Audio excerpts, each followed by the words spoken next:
udah announcement bahwa memang kita tuh hanya ada 2 pilihan, bubar atau bertahan. Tapi akhirnya setelah kita diskusi dengan manajemen dan para stakeholder, finalnya kita tetap bertahan tapi dengan pengurangan member dan staff seperti itu. Itu artinya berarti emang ada kesulitan ya selama pandemi atau seperti apa?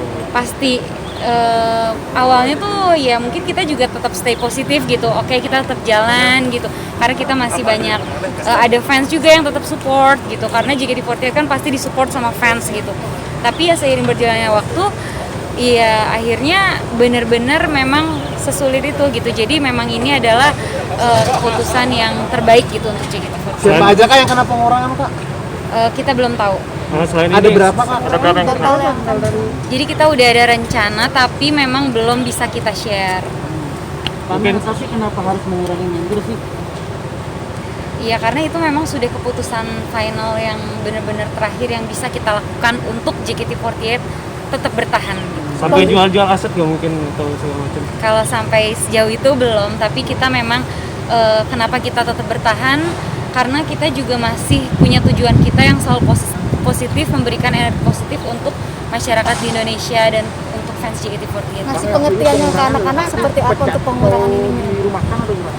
Kalau misalnya untuk kasih pengertian ke anak-anak, jadi waktu announcement itu kita benar-benar mendengarkan bareng gitu ya saat announcement itu. Tapi setelah itu kita juga sharing gitu antara staff dan member gitu. Ya semua shock juga gitu. Tapi Satu pertanyaan lagi ya. semuanya juga shock. Tapi ya ini memang harus kita jalani gitu. Update kabar terbaru yang kasus itu gimana Mel? Apa gimana? Kasus itu Aurel gimana? sedikit kak, gimana kak? Oh, yang Aurel ya. Gimana, Jadi Kak? kalau untuk yang Aurel memang ada kejadian yang tidak mengenakan yang dialami. Baik itu ada chatnya juga, ada pengiriman gambar yang tidak seronok gitu kan. Tapi dia shock dan trauma, tapi akhirnya discuss dengan manajemen dan manajemen juga support dia dengan melaporkan ke pihak yang berwajib. Jadi sekarang Aurel juga udah tenang dan dia juga udah merasa terlindungi gitu karena kita juga support dia. Karena ini tuh kita untuk kasih tahu gitu juga buat semuanya gitu, walaupun itu misalnya akun anonim gitu, tapi ini tuh bisa terjadi kepada siapa aja gitu. Dan JKT48 punya member sekitar 70 orang gitu, anak gadis semua gitu, dan itu harus kita lindungi, kita jaga.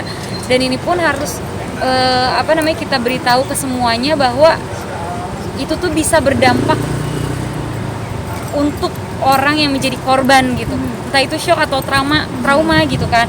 Jadi ini walaupun anonim tapi sebaiknya kita sama-sama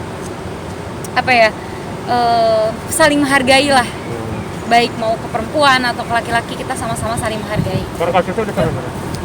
Lagi diproses.